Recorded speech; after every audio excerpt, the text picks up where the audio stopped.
Boom, boom, boom. I did hit.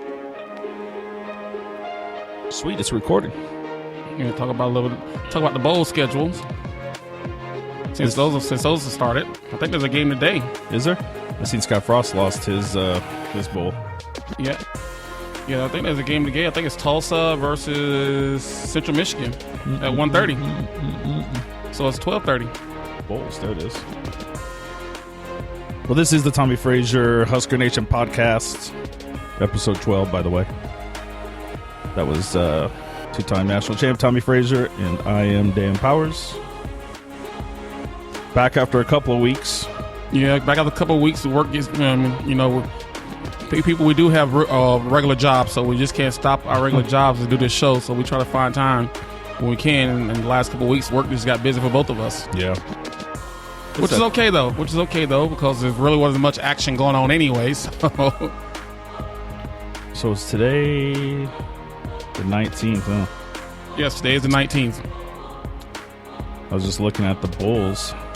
Yeah, Central Michigan versus Tulsa in the Marlin Beach Bowl. What do they call it? The Miami Beach Bowl. That was the one where who was it? Western Kentucky. No, it's the Beach Bowl. B as in beach. Oh yeah. Yeah, it's the Beach Bowl. I think it was Western Kentucky beat South Florida last year in that game. They played that in Dolphin Stadium. Yeah, Marlins Stadium, baseball stadium. Oh, they're playing it. Yeah, I see it. Yeah, so 1:30 kickoff, which is 2:30 down there. So, why would they hold bowl games when people have to work, especially on early bowl games? Well, Nebraska, right? Friday. That's 2 o'clock, 2:30. 2:30. But at least people are planning on taking Friday off because of the Christmas holiday or whatever you want to call it. Yeah. New Year's holiday. So people gonna plan on taking a long weekend off. But when you got bowls like this who are looking for recognition and who need the popularity from the fans and stuff, why not make it a 6 o'clock game? I agree. I mean, there's nothing else on today. Why is this a 1:30 kickoff? Yeah, it makes zero sense. But kudos to the bowl down there for actually being able to allow to have this bowl. I think this is the third year of the Miami Beach Bowl, and you got a 6-6 team being rewarded. I say being rewarded. You get Central Michigan who went 6-6 this year, and they get to spend 4 or 5 days down in Miami and play a bowl game. That's pretty special. That's pretty special there. That's a good place to go, I would think, too, for a bowl game. Oh yeah, Miami's a great place. The whole South Beach area. Yeah. And there's a lot of touristic stuff you go down and look at and stuff. But right now it's still warm enough to where you can go out on the beach. You can do your surfing. You can go down where what's that down by the Clevelander. Does it ever get cold down there? Oh yeah, it gets cold. I mean, does it really? Well, when I say it gets cold, it might drop down to 30 degrees at night. Oh really? It gets that cold? Oh yeah. Oh yeah. Yeah, we also got to realize. Remember, you're getting that breeze off the Atlantic there too. Yeah. So it gets cold down there, but nothing like we had here the last couple of days in Omaha, Nebraska. Oh, brutal. Too cold for football. Yes, well, not really. I can watch it. Well, it's not too cold because they played the Division II championship game down in Kansas City. Yeah, they just played that. It was this past Saturday, and it was a blizzard-like weather, and they still played the game. Yeah, I think it might have had 800 people in the stands. I didn't see what the audience is, but it could be. But speaking of that, it sounds like the Music City Bowl is almost sold out. At least last I heard. Well, I heard that a couple weeks ago, to where of course, when you got Nebraska and Tennessee, those are two big teams in college football history. Even though their name recognition hadn't been that way here the last couple of years.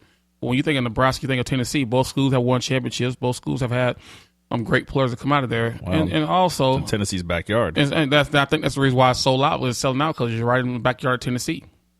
Yeah, it'd be interesting to see how Nebraska fans travel for this particular game. I don't know if it's all right, let's just be honest. It's not the most exciting game for us, right? It doesn't hold a lot. I'm gonna say this, and it's gonna sound bad, but it's not as important as what so many other bowl games have because of what has transpired over the last couple of weeks. Right. I think that you're right on one side of that this bowl for me was really not exciting. Yeah. For me, but if you understand what Nebraska is trying to build here, I think anytime you can get extra practices in, it's going to help. And then also there's Nashville. Nashville is a great town to go out and have fun in it. And it's probably a 10-hour drive from here, if that. So it depends on the weather. I think you get a lot of people who are going to go down there. For years when they used to have the National Football Coaches Association convention there in Nashville. I used to go there all the time, and there's plenty to do. The stadium is right downtown, and everything is around it. So I think Nashville is a good location for the bowl game. I just think that Nebraska fans thought they would be in Florida playing in a bigger in a New Year's Day bowl game instead of playing like they did a couple years ago in a holiday bowl, to where it was a couple of days before Christmas for New Year's. Well, with this game, what do you expect from what do you think the offense is going to look like? Are we going to see a preview, potentially a small preview of what we might see more or less from next year, more than what we've seen them play the past year? I think you're going to see what you saw with Riker 5 versus Maryland. I think you're going to see what you saw versus Iowa. I think because, Riker is kind of one of those guys that it's hard to change the offense now, but he hadn't played much all year, and then you want to go back and try to run what you did, what you're looking to run next year. So I think you just see the same style of offense because he's not fully healed either. Yeah, they say he's going to start. He's going to start, but is he fully healed? Yeah. Just no different like in Iowa. Well, Tommie started, but was he fully healed? And I think by him playing versus Iowa really set him back to where he might not, to where he probably played his last game at Nebraska, and that's something sad. That is the sad part. Him and Westerkamp, right? Two of the big names that have really carried this team for the last 4 years, not having the opportunity to walk out on that field and play. And that's what's tough, being a senior and not going out, not being able to put the pads on one more time and go out there and play the game with your brothers or guys you consider your brother, and you feel like you're letting them down. But when you're injured, you can't control that. That's part of the game, and the way they can help is about since they are the seniors out there giving support, coaching, and helping that way. It'll be interesting to see what Tommie does after this is all over. I think he'd get a chance up in Canada. I really do. You think so? I think he'd get a chance in Canada, and then up in the Canadian Football League, and if he proves himself up there, he'll get an opportunity in the NFL. What people don't realize, there's a lot of great quarterbacks in the NFL that actually started up in Canada. And the one that comes off here right now is Steve Young. Yeah. Steve Young was up there. Doug Flutie was up there. Jeff Garcia was up there. Steve Taylor went up there. I'm not saying Steve Taylor had a great NFL career, but I'm just saying great quarterbacks who went up there. Turner Gill played up there. I played up there for a couple of years. So, Canadian football is not bad football. It gives you the opportunity to still go up there and play competitive football. What was interesting is I think a lot of in our world we scrutinize Tommie and any quarterback we've ever had here in at least the last decade, if not 20, 30 years. Yeah, we scrutinize the hell out of them. But if you start stepping up the ladder and the landscape gets bigger and bigger, and the time you get to the national landscape, Tommie is one of the top quarterbacks I would assume that people think about when you think about who's the top 20 quarterbacks in the league right now. Well, when you look at the landscape of college football, he's definitely in the top 20, maybe in the top 15. And I know Nebraska fans don't appreciate it because they've seen him play for 4 years, and a lot of people think that he hadn't improved. But I go back to this question that we always ask each other: has he improved from his freshman year to now? Hell, has he improved from his junior to his senior year? Yeah. Yes. Now, did he make some of the same mistakes? Of course, he made some of the same mistakes, but doesn't mean he didn't improve. Because without Tommie this year, Nebraska probably would have won 4 games at the most, maybe. Yeah, it would have been rough. Maybe so. So I just hope people give Tommie his just due, because he did what he needed to do to help this team win, and going through as many coaches as he's gone through, changing from one style of offense to this style of offense. It's a tough transition, and not even a player can do it. And it went from 5 wins last year to 9 wins this year. So people just give him his due. I know he didn't play perfect. I know he wasn't the guy that you sit back and say, okay, he never made a mistake. But he's at the end of the year, they still won more games than they lost, and a lot of those because of Tommie. Well, we're going to see a team in a couple of weeks without Tommie, and I think people might appreciate what Tommie did a little more. I think not so to take too. away from Riker 5, but it is a very different team without him on the field. Very different team. And just go back. I have a quarterback, and I hate going back in the past, but to me, I think these two guys are similar. Didn't have. I'm not going to say they didn't have a lot of talent, but they didn't have very much talent, and so they had to do a lot of the work themselves. And they were this guy was underappreciated, but then when you think back on that year and the team that he played on and what he did, you're like, wow, he was pretty good. Yeah, Jamal Lord. Think about that when he went 7-7 and the stuff that he had to do. He pretty much a one-man show, and no one appreciated him. And then until about 10 years later, like, well, geez, I wish we had a Jamal Lord back, because at least if he was surrounded with talent, he could have played. He'd have had better stats. there was a when Frank Solich first took over as coach. I think it was his first year. No, his second year, because he had Bo and Barney came on. Right. And they did like a thing down in Lincoln, a prep rally at this thing in Lincoln. And when they did that, they brought in some ex-quarterbacks, and I think Eric Crouch was there, and I remember Turner Gill was there signing autographs. And they had Jamal Lord there. And out of all the quarterbacks, he's the only guy I went up and said anything to. I went up and shook his hand, and like I don't think a lot of, and that's not just me, but I don't think a lot of Husker fans gave him his credit. But right. Man, that guy scrambled for his life, and we came so close to winning that big the Big 12 right then. Big 12. And he and this was without very good talent on offense. And then so if people go back and look at that and then look at Tommie, there's some comparison there. You know, even though Tommie did have better success with the stats and stuff, because he played what I think it was two more years than Tommie. Jamal, but still though, I compare those two in their career, that they're not appreciated until they're gone, and then when people look back and like, wow, and I'm just gonna caution people. I know I hear all this stuff in practice about how Tanner Lee and Patrick O'Brien right now looking how they're performing in bowl practices and all this kind of stuff. But let me just keep you guys in mind at ease. This is not a drop back quarterback league. Okay, this is a well, your quarterback better be mobile, better make things happen with his feet, because I don't see Nebraska's offensive line being a barn burner, being one of the best offensive line in the country next year. They're gonna be okay, but they still need a lot of help there. And so if you got a guy who just sits back there in the pocket and throw, and the team can cover. Hence Ohio State, hence Iowa, hence Wisconsin, and force that quarterback to hold the ball, it could be a long day. It could be a long day for next year for Nebraska. So I think I made a prediction a couple weeks ago about what I thought Nebraska's record was going to be next year. Yeah, you said it was going to be worse than it was this year. I think so. Yeah.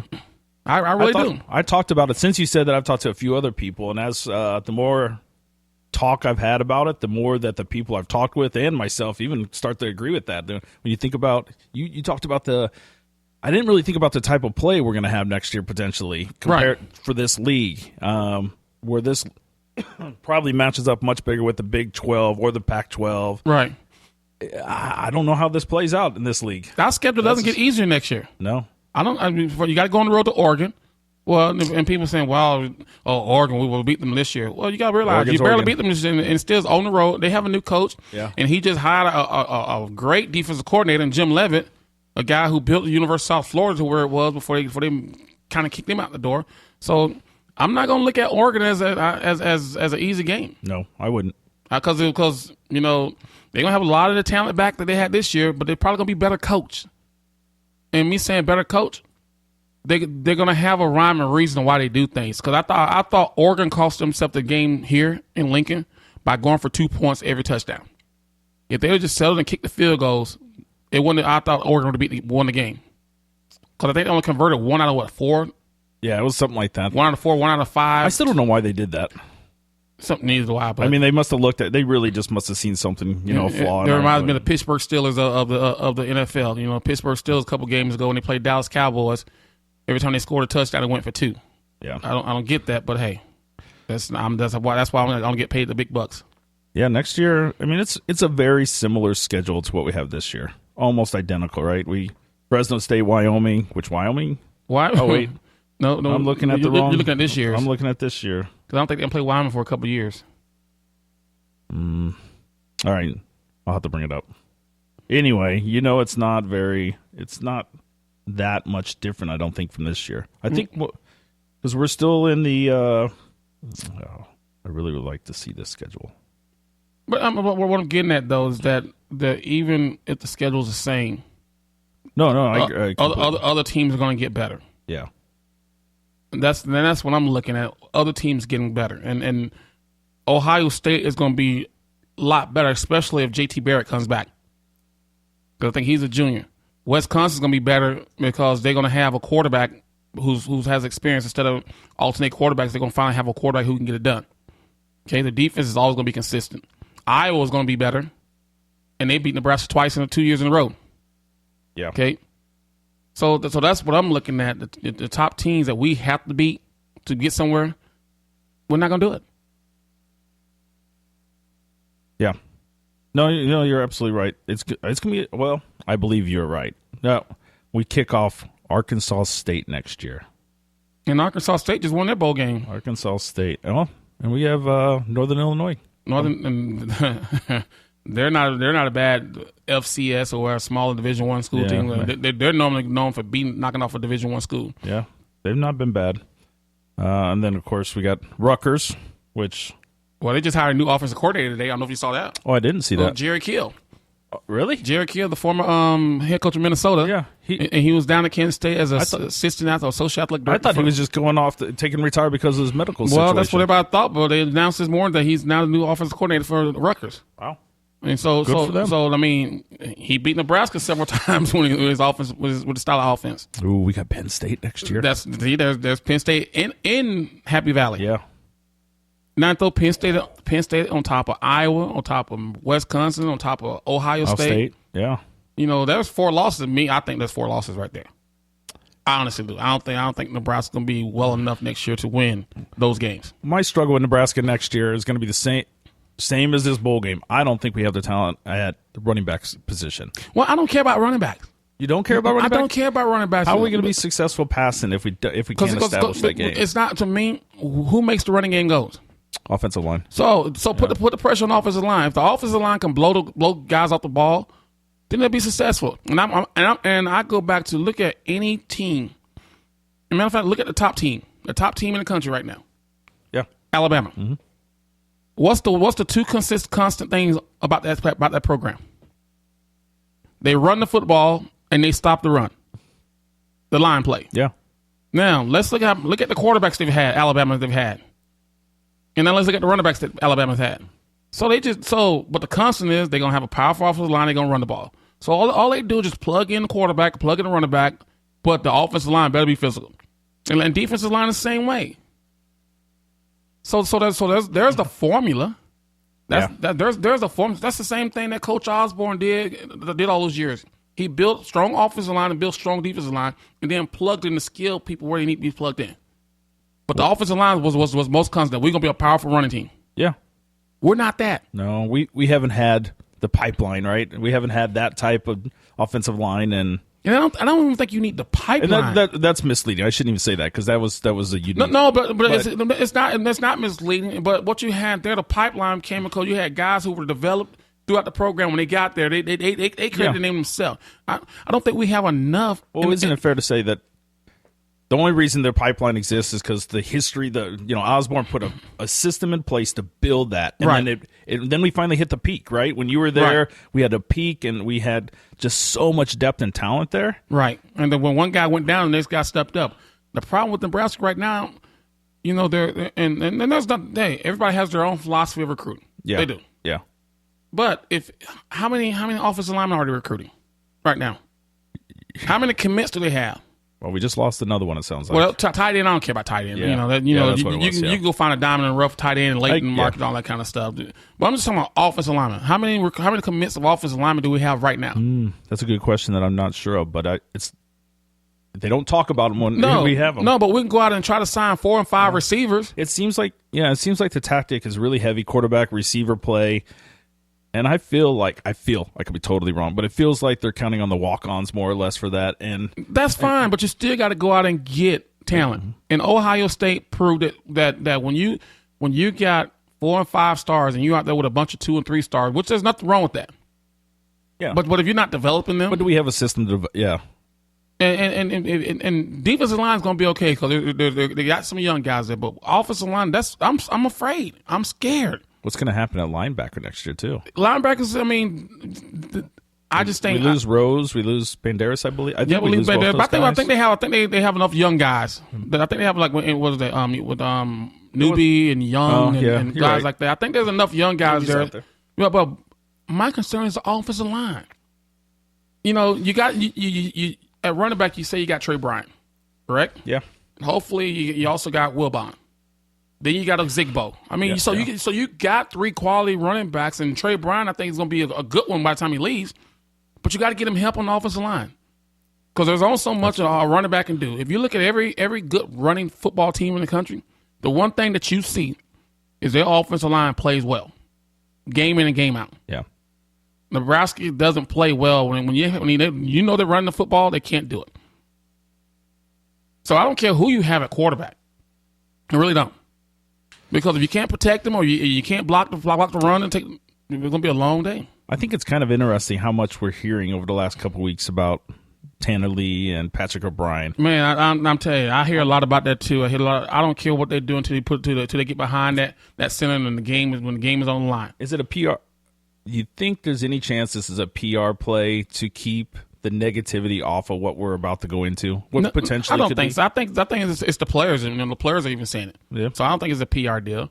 I just think, for me, I just think that don't hype somebody up too much because there are some players who are great practice players. Yeah. And you put them in a game, they don't play very well. We've seen it time and time again. And we're seeing it time and time again here. We're seeing it time and time again across the country. Yeah. So I want to see how they react when the pressure's on. And then I'm talking about versus team that's supposed to win. Games they're supposed to win. I'm talking about games when it's like the Wisconsin. How do they react when in the games like that? How do they act when Ohio State? How do they react to Iowa? How are they going to react when Penn State on the road with 104,000 people yelling at you, and you got all the white towels and white jerseys in the background? How are you going to react to that? Well, we've seen how they I almost said choke. Well, that's a fair word. You see how we choked in the going up to the horseshoe. Yeah, so that's what I want to see. When the pressure gets on, anyone can perform when there's not much pressure. How do you perform when the pressure's on you? Now, if they can somehow figure out or establish an offensive line, I actually, now that you said it, I mean, I was thinking about the running backs. Trey Bryant and Ezekiel's a pretty a 1-2 punch. Wow, because Ezekiel's huge. He's a big, powerful running back. Line him up in there and go down here. Don't try to run outside zones with him like he tried in Ohio State. That's not his strength. Yeah. So that's the type of stuff that I look at. People look at it. Everyone wants to focus on the offense, on the quarterback. We need a quarterback. No, quarterback. No, we don't need a quarterback. You know what we need? We need an offensive line. We need defensive line to stop the run and run the ball. But isn't it fair to say, so we do need a quarterback, though? I mean, I know what you're saying, but somebody has to be on the field and say, you guys got to get your head together, or somebody's got to take lead in the huddle. Well, Somebody's got to. Of course, but he doesn't need to be a stud. No, I agree. I just going back and making sure you weren't downplaying. No, I'm not I'm not downplaying the quarterback position whatsoever. I'm not. But I'm just looking at other teams across America. Yeah. No, I totally agree. And even the top 4 teams. Okay? Look at Miami and look at Alabama. Look at Wisconsin. That's what I'm getting. Look at Alabama. Yeah. Alabama, they just plug up. The quarterback that's playing now didn't even start the season. Yeah.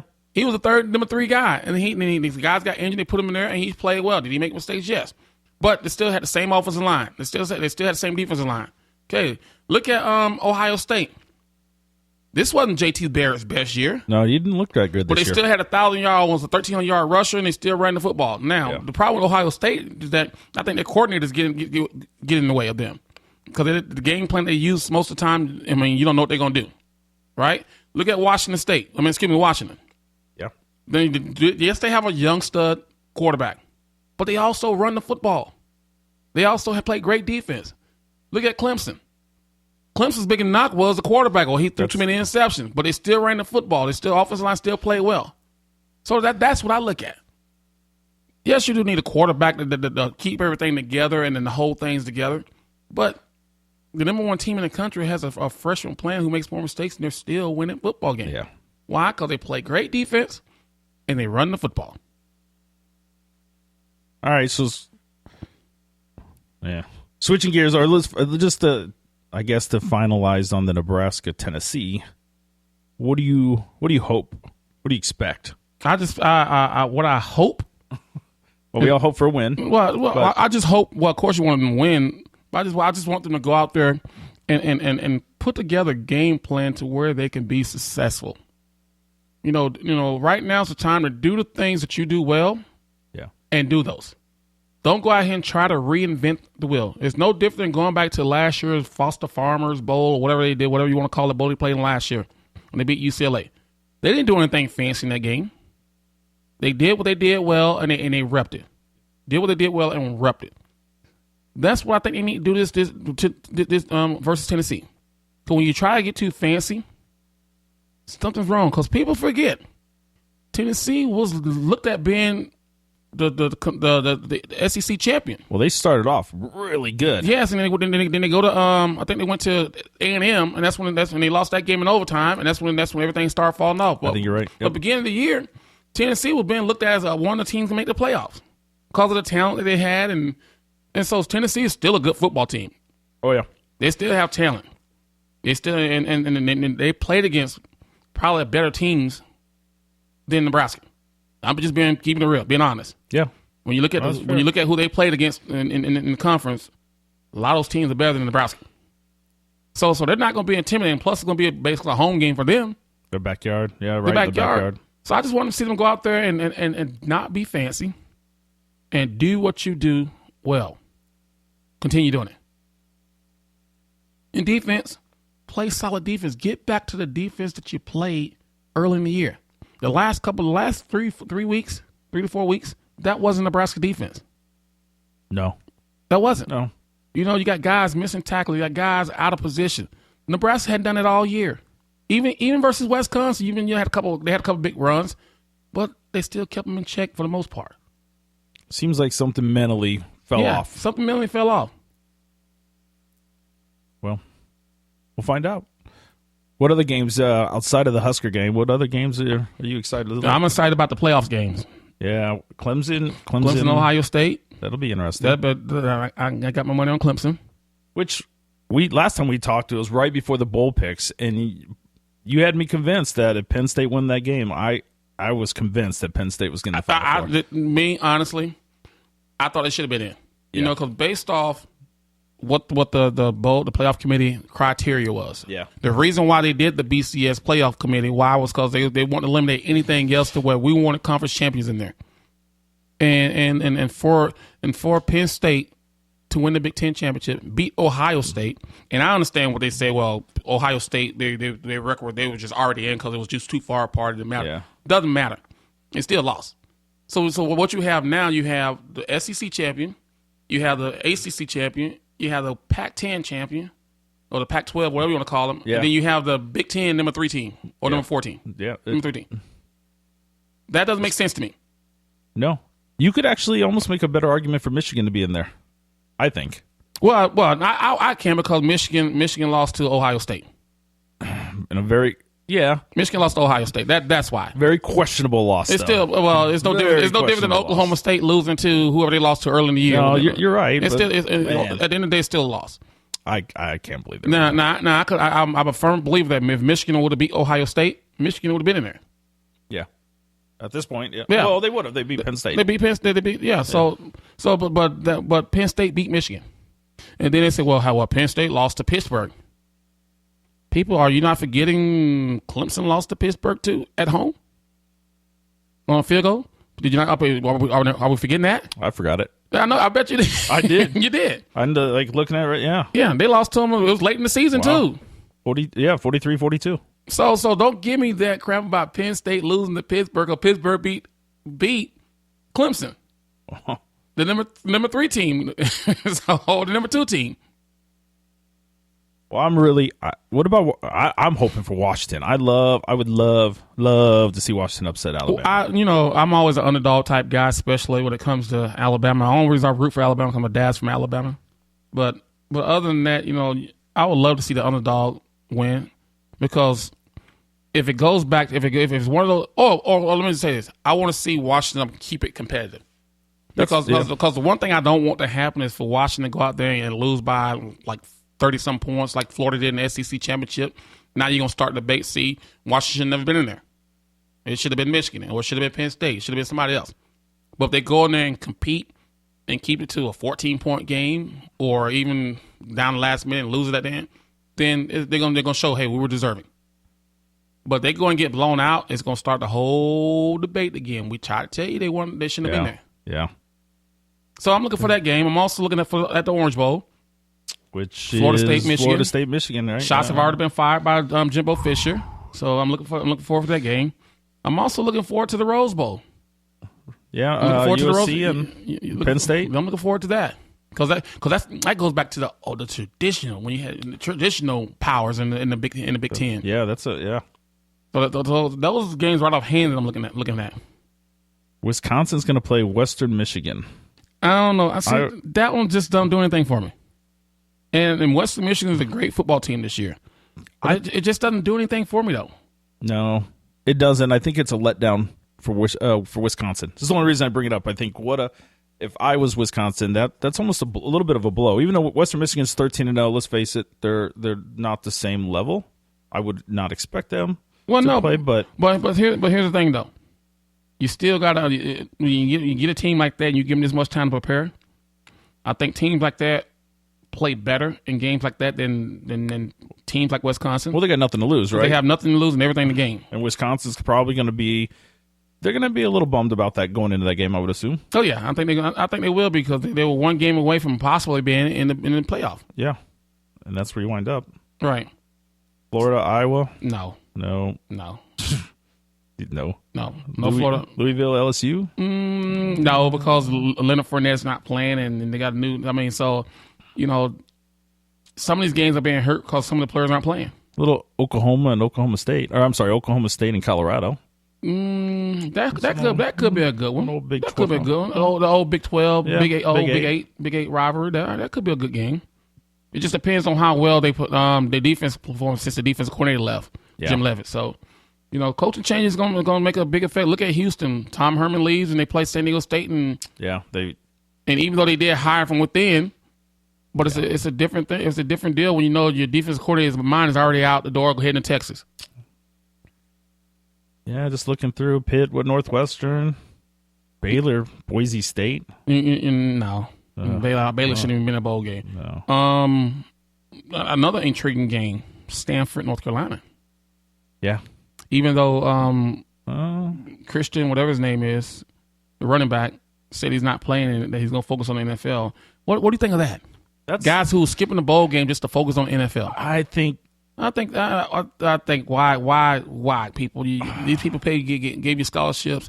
At least you can just go out there and perform for them one more time. It's a very interesting. You're hurting your fans who supported you the whole time. You are. I wonder what the team thinks. I mean, if it was me, I'll say don't give him anything. Don't give him nothing. Just let him go. Don't even let him come around the program or anything. Yeah, I would think that would be more damaging to your position with your peers. It is. You can't play one more game with them because you're worried about your NFL career. I understand it, but you weren't worried about that. Yeah, at the beginning of the year, you weren't worried about that last year. So why are you worried about it now? The coaches could put you in situations to where, okay, we're just going to have you to return, have a couple carries here and that, to where you don't take the pounding. Yeah. And they'll say, well, what if there's a fluke accident? What if a fluke accident? He can go, that player can walk outside right now. I can walk outside and trip on the ice and shatter my kneecap the way I fall. I say, so there's a fluke accident in everything you do in life, period. But you can't worry about that kind of stuff. Yeah, it seems like a kind of a BS move. It really does. Yeah, it's two players have done that. I'm just like, what is it? Is this what college football is coming to now? It's all changing, right? It's all changing, and everybody's about me. And there's no one grows up thinking I want to play at Nebraska. Outside of the state. Let me phrase it like it's the makeup of these. Where am I going to go play? It's the makeup of football players across the country today, to where if you curse them out. They go home crying to their parents and they transfer the next day. Just like the running back at Tennessee, he quits the team in the middle, saying I'm transferring in the middle of the season, and he was a starter.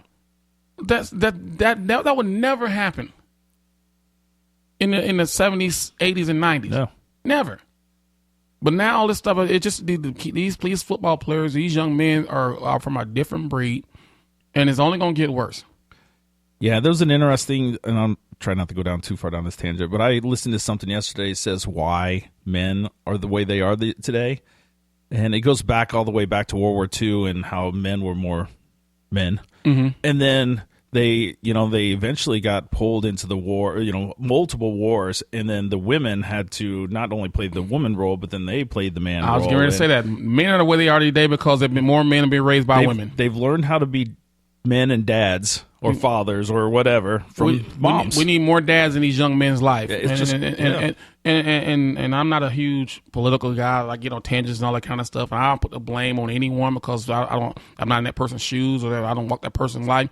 But I do know this for a fact: we need our young women to stop having babies at a young age. and we need our young men to protect themselves. And when you do get a girl pregnant or a woman pregnant, be there to help them take care of that kid. Be part of your kid's life. Yeah. That's where the downfall is. And women stop keeping the kids away from the guys who want to be in the kid's life. That's where America's downfall is coming. We got babies raising babies. Yeah, absolutely. We got grandmothers raising great grandkids because the mothers and the dads won't do it. And I'm talking from my own family, personal family. I'm talking from friends that I know in the situation. Yeah. So that's the problem. That's the problem with America. That's the problem with our youth today, to where you just very rare. Go look at the ones where both parents are in the household, or you do have a strong father figure. The father, even though they're not with the mother, still playing a key role in that son's life. You have a better turnout. Much better. Have a better turnout. So I'm not even saying the parents got to be together. Yeah, but the fathers need to be active. They have to be active in their life. Mm-hmm. Don't just show up when they get to college and they make a name for themselves. They say, "Oh, that's my son." There. Where were you in high school? Where were you in elementary? Yeah. Where were you at preschool? What I find interesting, and this is really, so we're going down a little bit of a tangent. I see another whole show coming out from this, but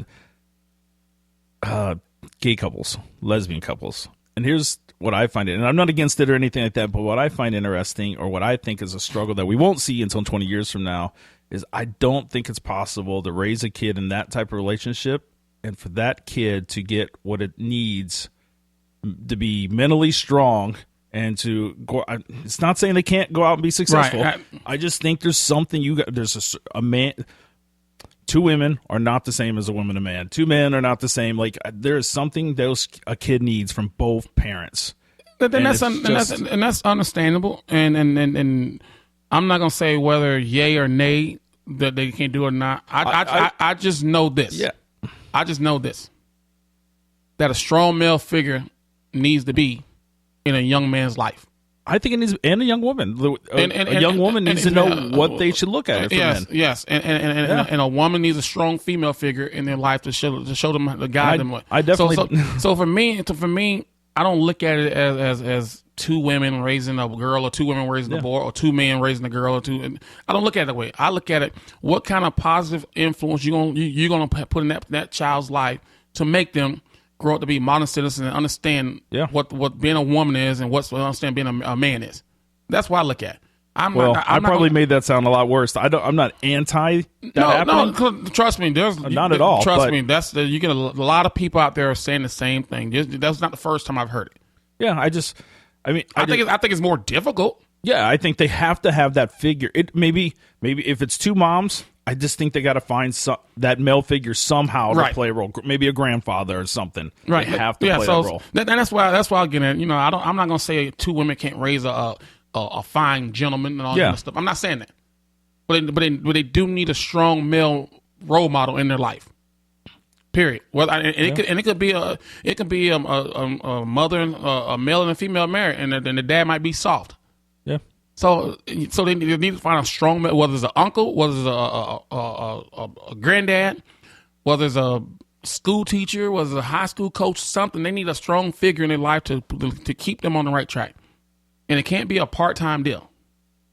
And it's not. And it's like I tell my son, I'm not trying to be your best friend. My job first is to be your dad. When you're out of school and you're paying your own bills, now I become your best friend. But right now, my job, you might not like me. You might not like some of the things I do, but I'm not going to say, okay, we're going to be best buds. No, I'm father, you son. Yeah. And that's what it's going to be until you get to the age where we can go out and have a drink together. We chose to. Yeah. But right now, I'm dad. So if you don't like it, tough, get over it. Well, circling back, we have a lot of those kids that don't have those figures in their life on the field right now. I guess that's what we're seeing these days. And people are tapping out and quitting and going home, and it's just sad.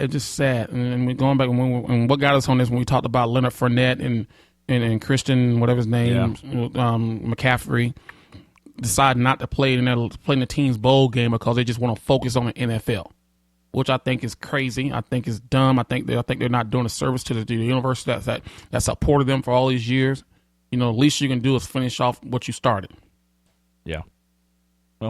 Because not only you're walking out on your teammates, you're walking out on your fan support.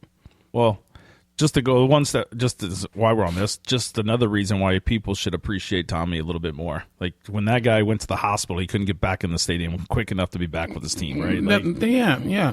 Like, for every kid, you got a thing like Leonard Fournette and whatever McCaffrey. Yeah, you got Tommie Armstrong, the guy who wants to be around his teammates, the guy if he can be out there on the field playing. Yeah. Even though, and this is his senior, he could say, "I just want to get ready because I know they got to combine," but he's still trying to get out, do everything he can to get out there and play. Those are the kind of kids you want in your program. He never wavered, even with all the criticism. Yeah, everyone's saying that he was sucked and he wasn't very good, and it just is that's what bothered me because they weren't looking at the improvements that he made because they had this mind block, they had this image in their mind that this is who he is. And it came out, but did it come out less this year than it did last year?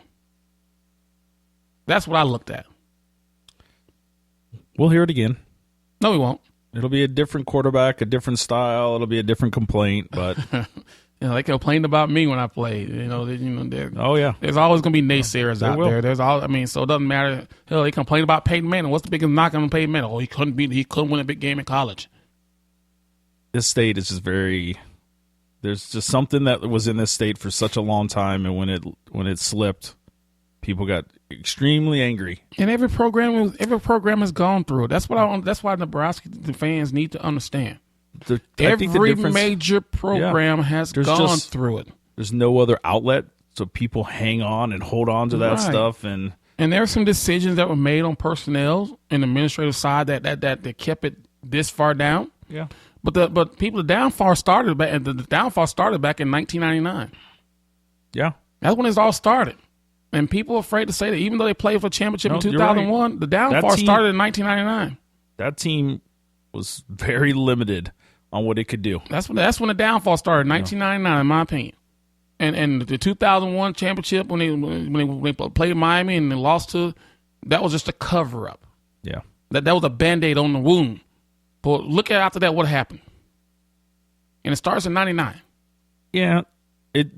There's a really weird thing that happened, or a unique thing that happened in Nebraska. Because right after you won a title, you won 2 championships, and we won then 97 we won another one at Frost. But right about that time we started getting introduced to the internet, and when the recruiting started changing, like the whole game changed, and when we fell, like it became a different ball game that we weren't used to. So we will never see a time like the 90s again, no matter how good this team is. No. Never. No. And that's okay. But can Nebraska win conference championships? I hope so. I hope so too. But and I'm going to say this right now. The way they're recruiting right now, no. Ooh. No. Interesting. Because the schedule is only going to get tougher. Don't look at next year's schedule. Look at the year after that. Look at 2018, and look at that schedule. Who they have to play, and look where those teams are right now with their recruiting, and look where Nebraska's at with their recruiting. So next year, if they're gonna win it, might be the best chance when they win a conference championship next year, if they win it, or the West Division is what I look at. Yeah. I mean it's. Yeah. It's interesting because I don't know. I don't think we're going to ever be what this state hopes to have. And yeah, when you look at some of these, this state they want to win the national championship. I think they can take playing the Big Ten championships once every 3 years. I think they can take winning the Big Ten championships 1 out of 5 years. I think they can take that. I think they can take winning 9, 10 games, being very competitive, and you're losing 2 games in the conference, but you still have a chance. Yeah, I think Nebraska. That's what Nebraska can take. But when you're playing the way you're playing, and you're losing games when you get on national TV, you're losing 62-3, stuff like that, or you're playing the Big Ten championship game a couple years ago and you're losing. You got the team runs 3 plays and they rush for 500 yards against you, or you go. I mean, that's what Nebraska fans don't want. That's what they're not taking. Very frustrating. That's what they're not taking. Yeah. I don't think Nebraska fans mind the 3 losses. If the 3 losses was like they were in Wisconsin. Agreed. To where when they're a competitive loss and hey, the ball, we had a chance, we made to make the play, but guess what? We're still in the game. But when you go to Ohio State the next week you basically don't show up. And people say, well, Tommie got hurt. It didn't matter whether Tommie was healthy or not. That's how the game was going. Yeah. And then you have a chance to win then you have a chance to win and go to a New Year's Day bowl game, and you go to Iowa and you don't even show up there. That's what's frustrating to Nebraska fans. That might have been the most disappointing game, actually. Even though we got blown out by Ohio State, we still had a chance for something, and we completely rolled over for Iowa. So I think that's where the frustration for the Nebraska fans are. Yeah. They know we're not going to win them all. We would like to, but we're not. But if you in the games you lose and you're competitive and goes down to the wire, I think they can live with that. I just want to be I want to root for a team that's competitive, that it's entertaining to watch, they're fun, and they're giving it I want to spend money. I do not want to go to a bowl game like this year right now, right? That is in driving distance. I don't want to go to that game because I don't want to spend my money and watch this team roll over. Exactly. And so, I think that's where it's getting to. If Nebraska was playing in the Outback Bowl, I think a lot of people would have splurged. Yeah. Go why? Oh, hell, we can go down. We can go spend New Year's Eve in Florida. Yeah. What better than get out of this cold weather and go to the beaches and hang out and have fun? I think people would have done that. But driving to go watch a bowl game when it's supposed to be 35, 40 degrees, I can stay in Nebraska and stay in 20 degree weather, but I could be at home watching it on TV. Yep. And saving a lot of money. 2018, Buffalo's come to town. Oh, Buffalo. Colorado Buffaloes are in, and then we open up play against Michigan. And then Michigan State's on the schedule that year. No, oh yeah, Michigan State. Ohio State on the schedule that year. Penn State's on the schedule. Wisconsin, Iowa. God damn, that's a rough year. Now you see them. It's a rough year. Now you see what I'm saying. This year, 2017 might be the best time if they're going to get to the Big Ten, because the next couple of years after that schedule is a dogfight. Yeah. We got Akron though, whoever they are, the Zips. Okay, that's a fighting. That's a fighting Terry Bowden's. Yeah. South Alabama Jaguars. Yeah, South Alabama was playing a couple of years ago. They're the ones, last year, and we had to struggle. That was last year. No, that wasn't last year, was it? Wasn't it? Because we got a big lead 2 years ago. 2 years ago when, God damn, how quickly we forget who was. Was it Amir? Amir made that play at the very end. Oh, no, that was 3 years ago. Was that McNeese State? No, that was McNeese State. But right. I think South Alabama was last year. You're right. To where we got a big lead, and they came back towards the end and made a run game of last year. Yep. Yeah, but that was McNeese State when Amir had to break that tackle and stuff like that. Yeah. But I think South Alabama was last year. Yep, I think you're right. USA. That's what we call them, USA. South Alabama. All right, well. But people, Nebraska, as we predicted early in the season, when our prediction showed, we thought Nebraska can go 9-3, 8-4. They went 9-3. So it was no surprise to me. And I actually thought they won one game. I actually thought they were going to lose to Oregon. Yeah. And beat Iowa or Wisconsin. But I thought they were going to have 3 losses, maybe 4. And so it wasn't any surprise to me. I think everything played out the way it played out. Now, let's finish it off strong. And then let's start on next year. It'd be fantastic to have a 10-win season. And start off next year. 10 wins versus 9 wins looks damn good to recruits. It really does. It really does. Looks damn good to recruits. South Alabama was last year, for the record. And then Nebraska jumped out big, and they made a run at towards the end. Actually, they won the game 48-9. 48-9. We won that game. Which game was it last year? There's one of the earlier games where BYU we lost by the Hail Mary. Right. Oh, you're talking about Southern Miss. Southern Miss, yes, that's the game where we got out jumping and they came back and made it. Yeah, they got really They got interesting towards the end. Yep. Yeah. Southern Miss. So it is what it is. Nebraska, let's put the regular season over with. Let's put a fork in that. Now in the bowl season, and hopefully the bowl preparation that they're doing right now is getting some of the young guys some experience, some reps, and start building for 2017. Where are you watching the game at? You staying home for the game? Yeah, I'm staying home. I'm not traveling. It's gonna be why? It's just once tickets are too expensive to go anywhere, and it's gonna be cold. I mean, I'm gonna hunker down. That's what I tell the wife all the time. I'm in the same boat. It's too freaking cold. She wanted to go to a concert in February, 1st of February. I'm like, no. No, it's gonna be too cold. I'm not doing much. Now I am going to Phoenix in the first week in February. Well, I'd go to Phoenix too in February. But it's still chilly down there too. People think like it gets down to the 60s. And I remember last year we had on winter jackets down there, and it rained, and that didn't make anything better. So it gets cold in Phoenix too. So February here is brutal. You go see Coolio? No, the 90s. No, I didn't. No, I don't go. I'm not a big going to concert type guy.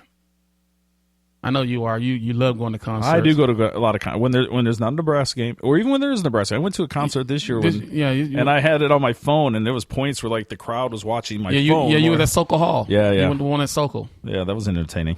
Yeah, we were playing Northwestern. Yeah. No, I'm not big. I'm not a big going to watch concerts. Some people sing. That's all I got now. Football's about over, and it's like now I'm going into the dry spell, right? Like, I mean, there's NFL for another month, but then now I'm getting into college basketball. Yeah. Well, you're right. Getting into college basketball. We'll be rolling around the March Madness before you know it, and then you really hit a month of dry after. Then that's when you start traveling. Yeah. It's like you got golf and you got hockey, maybe. No, I'm not a hockey guy. I don't even know what you have baseball. You have baseball. Well, you do, but it's not the important part of the season. I know, but it's still something. Yeah. It's that span from like July to August. I'm still hoping they go. I need them to go to 5-inning games. I just need that. I don't care about games. I don't care about going to 5 innings. I think 9 innings is fine for me. Just shorten the season instead of playing 162 games. What? I would take that too. Go to 100 games. I would take that too.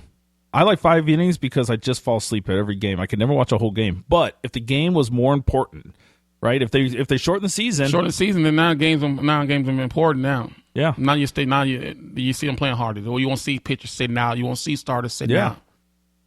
Like the guys in the NBA, you're not even 2 months into the season.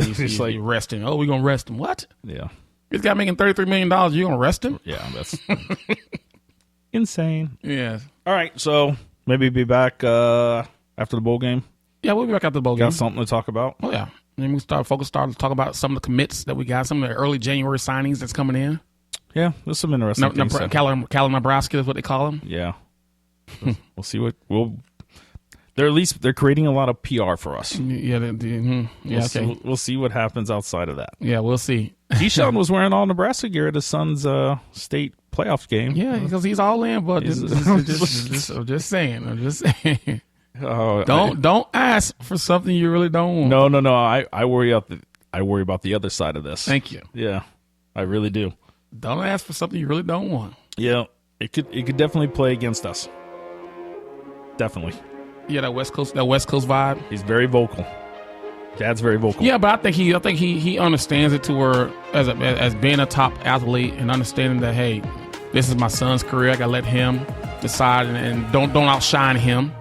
Yeah, that's probably true. Because that's the last thing you want to do is outshine your son when you. That'd be yeah. And the person he needs to get advice from is Chris Carter. His son went to Ohio State and decided to leave. His dad stayed out of it. Didn't make any. Because see, Chris Carter went to Ohio State. Yeah. And so he stayed out of it. Yeah. Well, that's good. All right. Well, we'll be back in a couple of weeks after the bowl game to talk about Nebraska. Otherwise, you can go to touchdowntommy.com, iTunes/touchdowntommy. No, iTunes search for Touchdown Tommy. Facebook and Twitter /touchdown Tommy. The same spots where it's always at. Yep. So, Merry Christmas, everyone, and see you right before New Year's. Oh, yeah, it's Christmas. Yeah. We got the Christmas tree in the studio. Yeah, you got like 5 Christmas trees around here. You know what? We had enough trees, and then she actually brought home another one, and then replaced one. And then one day she came home from the store, and she had this one. It's like, well, where are we going to store? Where are we going to put that? That's the bigger problem. Where are we going to store these things? Well, until a couple weeks, guys.